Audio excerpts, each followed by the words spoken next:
The movie starts with a team of explorers setting out to investigate a mysterious location. They navigate through dense jungles and steep mountains, eventually arriving at a place called Mount Mukenko in Congo. The team sets up camp to rest, and their leader, Charles, makes a video call to Dr. Ross, who works at their headquarters in Houston, Texas. During the call, Ross asks Charles if they've found it yet. In response, Charles reveals a diamond, saying they've discovered what they were looking for. Charles then places the diamond into a device resembling a gun, aiming it at a nearby tree. Suddenly, a laser shoots out of the device and sets the tree ablaze. After finishing the conversation, Charles and another team member head toward a hidden location submerged in water. As they explore, they stumble upon an ancient temple that has been hidden for centuries. While Charles waits outside, the other team member enters the temple. As Charles stands outside, casually eating a chocolate bar, he feels something land on him. When he picks it up, he realizes it's a human eye. Shocked, he turns around and screams. In the next scene, we cut back to Ross and the head of their organization, who are trying to re-establish contact with the exploration team. When they finally connect to the team's camera feed, they see that all the explorers have died. The footage also captures a gorilla flipping the camera, after which the connection cuts off. Ross and the head of the organization then have a heated argument about the diamond that was discovered and the deaths of the exploration team. The story then shifts to Berkeley, California, where we see a room with jungle-themed paintings and eerie images of eyes on the walls. A gorilla is shown painting alongside Richard, and both of them are adding to the strange murals. Later, Peter gives a presentation about animals being able to communicate. During the presentation, we are introduced to Amy, a gorilla who, using new technology, can speak, much to the amazement of the audience. That night, Amy has a nightmare and screams, waking up Peter and Richard. They decide that it's time to take Amy back to her home in Congo. The next morning, Peter discusses the plan to return Amy to Congo with another person. During their conversation, Homolka, a man with mysterious motives, offers to fund the trip. He insists that he has the means to cover the expenses needed to take Amy back to Congo. Peter, Amy, and Richard, along with their supplies, head to the airport, where they are joined by Ross. Peter and Ross meet and size each other up. However, just as they are about to board the plane, the supplies Peter needs for the trip are removed because Homolka doesn't have enough money to pay for the fuel required for the journey. Ross steps in, offering to cover the additional costs in exchange for being allowed to join them on their mission to Congo. Eventually, Peter agrees, and the group, consisting of Peter, Ross, Homolka, Amy, and Richard, begins their journey. They land at a Central African airport where Eddie, a man already at the airport, is waiting to assist Ross with her exploration. As Eddie escorts the team out of the airport, a bomb explodes nearby, causing chaos. Eddie quickly hands the team over to Monroe, another member of their group, who commandeers a truck, and they begin their journey. Along the way, they are stopped by soldiers who search the truck, and the team is eventually arrested by the local military.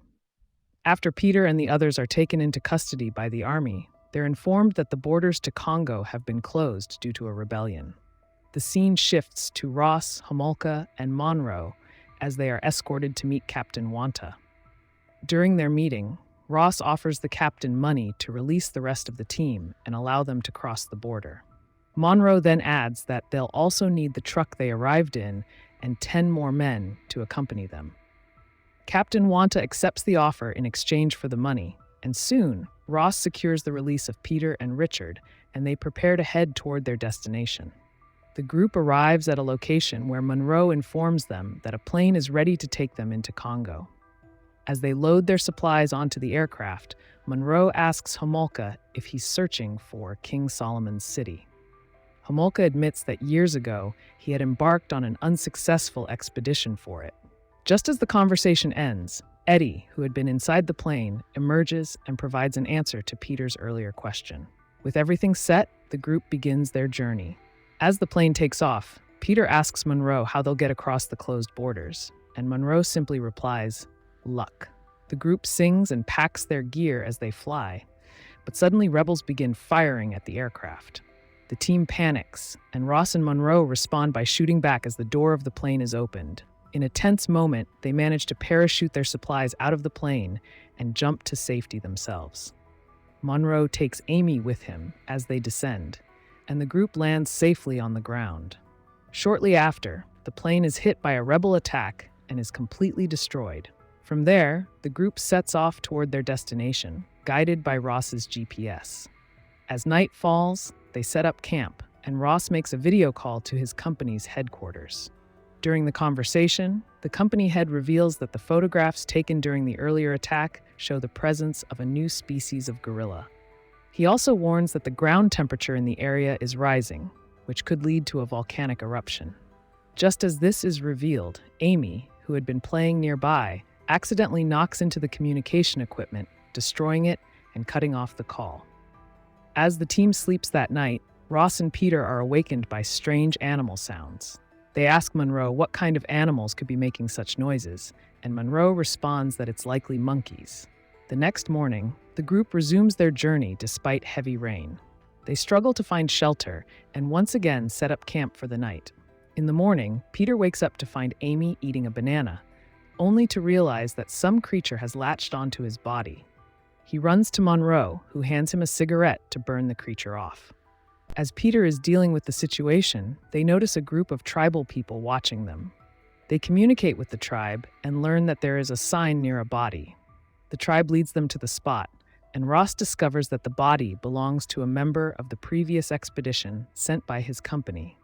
Peter, Ross, and Monroe approach the body, and as Ross tries to communicate with him, the man suddenly screams in terror at the sight of Amy and dies on the spot. After leaving the site, the group prepares boats and begins traveling down the river. Ross checks the GPS device to find their direction, but realizes it's no longer working. They continue down the river at night, with Monroe holding a flashlight to scan the water. Suddenly, they spot movement beneath the surface. Meanwhile, as the team continues their journey, their boat is suddenly attacked by a massive creature emerging from beneath the water. The team fights back, managing to kill the beast, but the boat is destroyed in the process. The group quickly transfers to the remaining boats and heads for the shore. As they arrive on land, they witness a plane, damaged from an earlier attack, crashing down. The following morning, as they continue their journey, they pause to rest before resuming their trek. However, they face difficulty in finding the right direction. Eventually, the team decides to follow Amy, who confidently leads the way. As they make their way through the jungle, they come across the wreckage of the plane from the previous night. Passing it by, the group soon encounters a massive gorilla. Despite the encounter, they manage to escape without harm and continue their journey until they discover the camp where Charles and his exploration team had previously set up. The group then heads to the archaeological site that Charles had originally found. Ross, filled with curiosity, asks the others about the place, wondering what it could be.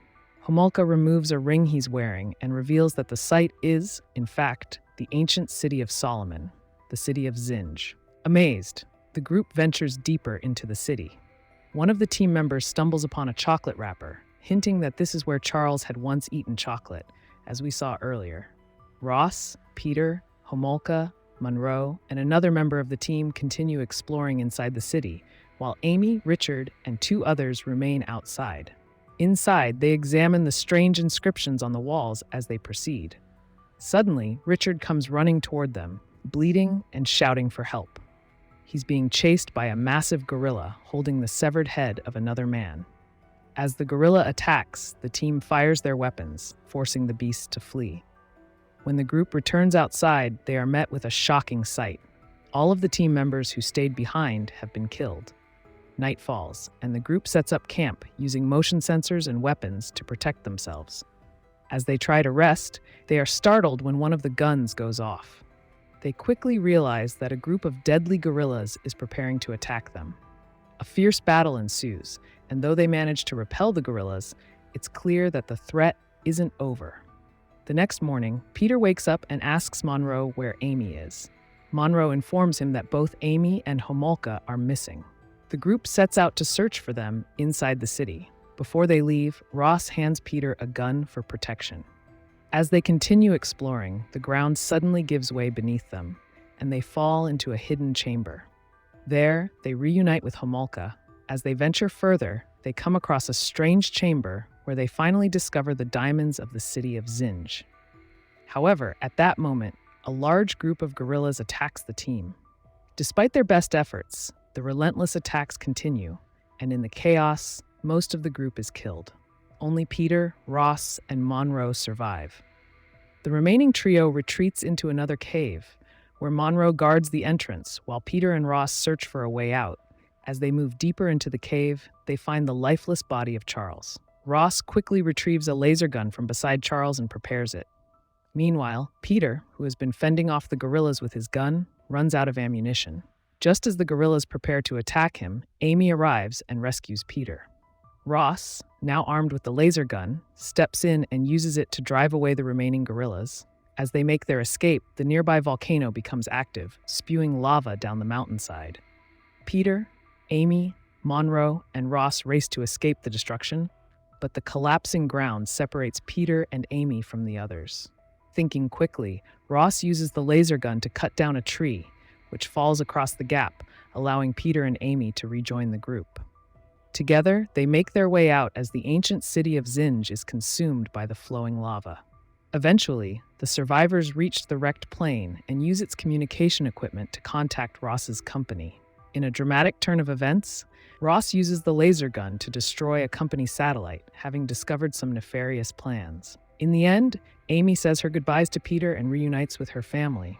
Peter, Ross, and Monroe escape the area by using a hot air balloon, and the movie concludes as they fly off into the distance.